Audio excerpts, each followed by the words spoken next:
अस्सलाम वालेकुम बच्चों, मेरा नाम जाहिदा जी है। मैं पहली बार आपसे मुखातिब हो रही हूँ। मैं नई अभी अभी तैनात हुई आपके इदारे में एज लेक्चरर, उर्दू लेक्चरर। तो अब आज मैं आपको पहली बार पढ़ाने जा रही हूँ। ये मेरा आपके लिए पहला सबक है। जो सबक मैं पढ़ाने जा रही हूँ इसका नाम गिल्ली डंडा है। ये एक अफसाना है और मुंशी प्रेमचंद ने लिखा है। अफसाने के बारे में आप जानते ही होंगे क्योंकि आपने 9th और 10th क्लास में पढ़ा होगा इसके बारे में। और प्रेमचंद कौन था ये भी आपको मालूम होगा, ये भी आपने 10th क्लास में पढ़ा है।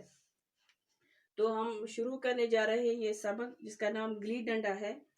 हमारे अंग्रेजी दोस्त माने या न माने, मैं तो यही कहूंगा कि गिल्ली डंडा सब खेलों का राजा है। अब भी जब कभी लड़कों को गिल्ली डंडा खेलते देखता हूँ तो जी लोटपोट हो जाता है कि इनके साथ जाकर खेलने लगो। न लान न मैदान की जरूरत, न शंगाड़, न नेट की न बल्ले। मजे से किसी दरख्त की एक शाख काट ली, गिल्ली बना ली और वो दो आदमी आ गए तो खेल शुरू हो गया। विलायती खेलों में सबसे बड़ा ऐब यह है कि इनके सामान बहुत महंगे होते हैं।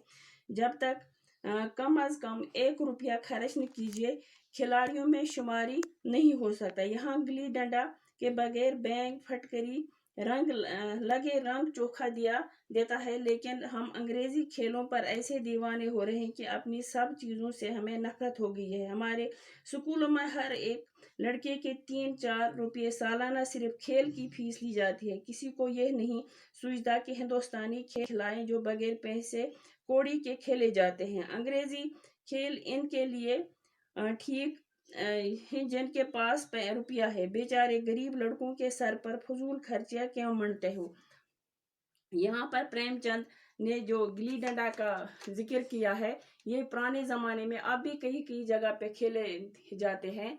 पुराने ज़माने, उस ज़माने की बात है जब प्रेमचंद बच्चे थे, पढ़ते थे। उस ज़माने का जिक्र है जो जब उन्होंने ये सबक लिखा है।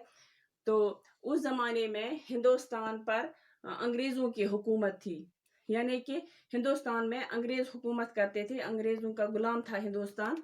तो जब उस वक़्त के जो अदीब थे, अदीब उनको कहते हैं जो कोई नसर का पोर्शन लिखते हैं, दास्तान, अफसाना या कोई मज़मून या कुछ भी लिखते हैं नसर की सूरत में, उनको अदीब हम कहते हैं। और शायर उनको कहते हैं जो नज़म की सूरत में कुछ लिखे, उनको शायर कहते हैं। तो उस वक़्त के जो अदीब या शायर थे उनको इस चीज़ का असर पड़ा था। उन्होंने इस बारे में लिखा था समाज की अक्कासी करके या लोगों को देखकर या वो जुल्म अंग्रेज़ों को देखकर लिखा था मुख्तलिफ मौजू पर। इसी तरह से प्रेमचंद ने भी ये लिखा है गिल्ली डंडा के बारे में। उस वक़्त उस जुल्म से लोग तंग आ गए थे, वो विलायती अंग्रेज़ों को कहते हैं। यहाँ इंग्लैंड वाले हुकूमत करते थे। तो जो बाहर के जितने भी चीज़ें थी, चाहे खेल था या कुछ भी था, उससे लोग फिर नफरत करते थे। तो यहाँ के जो अदीब या दानिश्वर या जो पढ़ा लिखा तबका था वो इस बारे में सोचते थे और लिखते थे। तो इन्होंने ये इसी चीज़ की अक्कासी है। एक तो ये गरीब समाज की अक्कासी है जो जिनके पास खाने को कुछ नहीं, जिनके पास कपड़े नहीं या जो जिनके पास कोई ज़रिया नहीं है, तो वो कहाँ से पैसे लाए फिर क्रिकेट खेलें। क्योंकि क्रिकेट खेलने के लिए या बाकी वॉलीबॉल या और दूसरी खेल जो है उनके लिए सामान की ज़रूरत पड़ती है, यूनिफॉर्म। अगर किसी टीम में क्रिकेट खेलने के लिए कोई बच्चा जाता है उस वक्त तो उसने 1 रुपया का जिक्र किया है। 1 रुपया उस वक्त बहुत कुछ था, आज के 1000 के बराबर। आज अगर कोई किसी टीम में एक लड़का खेलने के लिए जाता है वहाँ पहले वो टीम का फीस भरता है, कम से कम 300 या 500 उसको भरना पड़ता है। फिर यूनिफॉर्म, बॉल, गेंद और बैट भी या और कुछ चीज़ें भी इसी इसी तरह की मिसाल दी है उन्होंने कि अगर किसी टीम में खेलने के लिए, क्रिकेट खेलने के लिए वहाँ बल्ले की ज़रूरत पड़ती है, नेट की ज़रूरत पड़ती है और कम से कम 1 रुपये की ज़रूरत, उस वक़्त के मुताबिक 1 रुपये की ज़रूरत पड़ती ही है। तो ये गुल्ली डंडा जो है ये हमारी यहाँ देसी खेल है। यहाँ लोगों ने विलायतियों के तरीके अपनाए हैं, अपनी अपनी जो यहाँ पे हमारा कुछ है उस पे नफरत करते हैं। लेकिन जो गुल्ली डंडा है उसके हम दरख्त की एक शाख काटते हैं और खेलने शुरू, 2 बंदे जमा हो गए और खेलना शुरू किया। اور یہ بھی ساتھ لکھا ہے کہ ہاں اس میں تو آنکھ میں گلی کا جانا خطرہ، اس کا خطرہ ہے، لیکن بلے سے بھی تو زخمی ہو سکتا ہے انسان، یا بیٹ سے بھی زخمی، یہ گیند سے بھی گیند بھی لگ سکتی ہے۔ میں نے بہت سارے لڑکے دیکھے ہیں اپنی عمر کے جن کے پاس سرٹیفکیٹ ہیں، جن کو گیند سے زخمی ہوئے ہیں یا بلے سے زخمی ہوئے ہیں۔ یہ اس نے مثال دی ہے۔ اس کا اصلی مقصد جو تھا کہ یہ سماج کی عکاسی ہے، غریب طبقے کی عکاسی، اس وقت کے شعراء حضرات یا ادیب کرتے تھے، یا جو دانشور لوگ لکھتے تھے اس پر کہ غریب طبقہ ہے، جو متوسط طبقہ ہے، جن کے پاس کوئی سرمایہ نہیں ہے، وہ کہاں سے پیسے لائیں۔ اور اس نے یہاں ذکر اس بات کا بھی کیا ہے کہ بچوں کو سکول میں کم سے کم 3 روپیہ اس وقت، آج نہیں ہے، آج تو بہت اس سے زیادہ ہے، لیکن اس وقت کم سے کم سالانہ فیس جو کھیلوں کا فیس، جس کو ہم آج گیمز فنڈ کہتے ہیں، تو وہ لیا جاتا ہے۔ لیکن یہ نہیں سوچتے ہیں جو غریب بچے ہیں وہ یہ فیس کہاں سے لائیں، ان کے پاس یہ ذرائع ہی نہیں ہے، تو ان کو یہ دیسی کھیل جو ہے یہی کھلاؤ، تاکہ ان بیچاروں پر یہ پیسوں کا بوجھ نہ پڑے۔ تو اسی کا ذکر کیا ہے پریم چند نے یہاں پر۔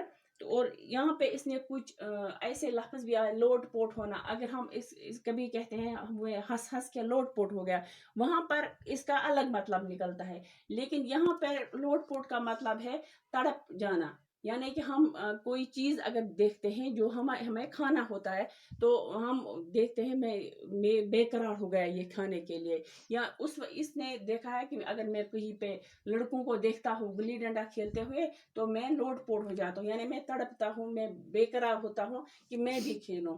اور گائل ایک جگہ پہ آیا ہے جس کا مطلب ہے زخمی، یہ میں آگے پڑھاؤں گی آپ کو کہ یہاں پہ لوگ گائل ہو جاتے ہیں اس کے۔ تو یہاں پہ ایک جگہ لکھا ہے کہ وہ ہم درخت پر چڑھ کر ٹہنیاں کاٹنا اور گلی ڈنڈا بنانا اور جوش خروش لگن اور وہ کھلاڑیوں کے جمگٹھے، وہ پدنا اور پیدانا اور لڑائی جھگڑے میں بے تکلف سادگی، جس میں چھوت اچھوت اور غریب امیر کی کوئی تمیز نہ تھی، جس میں امیرانہ چونچلوں کے غرور اور خود نمائی کی گنجائش ہی نہیں تھی۔ اسی وقت بھولے گا جب گھر والے بگڑ رہے ہیں، والد صاحب چوکی پر بیٹھے ہوئے ہیں، یعنی اس کا مطلب ہے جب ہم کہیں پہ بچے کھیلنے جاتے ہیں، وہاں یہ چیز نہیں رہتی ہے کہ کون امیر گھر کا ہے، کوئی غریب ہے، کوئی کم نیچی ذات کا ہے، وہاں یہ تمیز نہیں رہتی ہے، وہاں تو سب ایک جیسے ہوتے ہیں، جمگٹھ ہو جاتا ہے، لڑکے یا کہیں پہ لڑکیوں کا کھیل ہوگا یا لڑکوں کا کھیل ہوگا، تو یہ اپنے زمانے کے اس کھیل کی ذکر کرتا ہے، اور جب کہتا ہے کہ جب ہم کھیلنے جاتے تھے وہاں اس چیز کی تمیز نہیں رہتی تھی کہ ہم غریب کون ہے، امیر کون ہے، یا بڑی اونچی ذات کا کون ہے یا نچلی ذات کا کون ہے، اس چیز کی تمیز نہیں رہتی تھی۔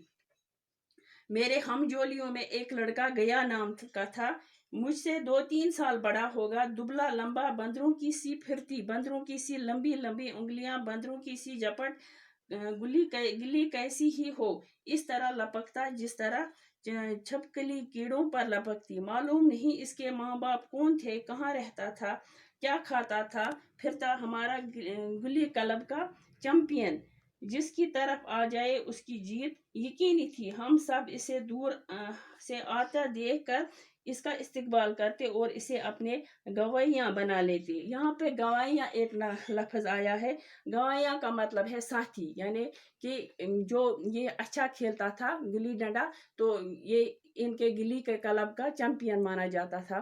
تو جو جب آتا ہے تھا دور سے، تو سب لڑکے یہی کوشش کرتے کہ یہ ہماری ٹیم کی طرف آ جائے، کیونکہ جس کے ساتھ یہ بیٹھتا تھا وہی ٹیم جیت جاتی تھی۔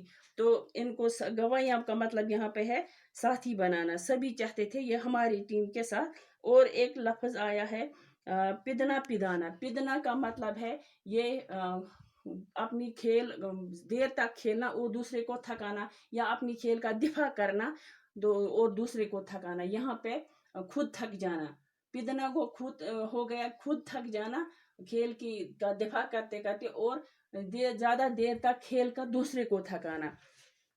یہ ایک لمبا ٹاپک ہے، تو آج ہی یہ ختم نہیں ہو جائے گا، تو تھوڑا سا ہم اور پڑھتے ہیں۔ ایک دن ہم اور گیا دونوں ہی کھیل رہے تھے، वो पिदा रहा था और मैं पिद रहा था। लेकिन अजीब बात है कि पिदाने में हम दिन भर मस्त रह सकते हैं, पिदना 1 मिनट का भी सहा नहीं जाना।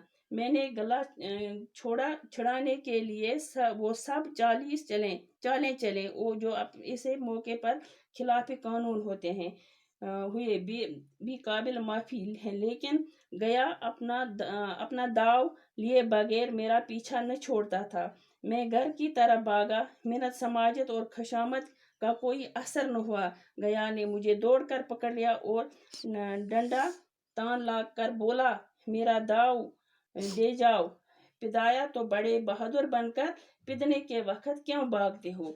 यानी कि ये कहता है कि एक बार हम दिन भर खेल रहे थे, तो मैंने उसको बहुत थकाया, लेकिन वो भी मुझे अपने जो दाव थे वो खेलता गया। लेकिन जब मैं थक गया तो मैं घर उसकी मिन्नत समाजत करके घर भागने लगा। तो उसने मुझे रोका, कहा कि मुझे थकाया, अब थकने की बारी आपकी, पहले मुझे थकाया, अब थकने की बारी आपकी है, तो मैं आपको छोड़ूंगा नहीं, पहले मेरे साथ खेलो। ये उन दिनों की बात लिखी है उसने। तो आज का सबक इतना ही, बाकी वसलम, कल इंशाल्लाह ज़रूर अगली बार मिलेंगे।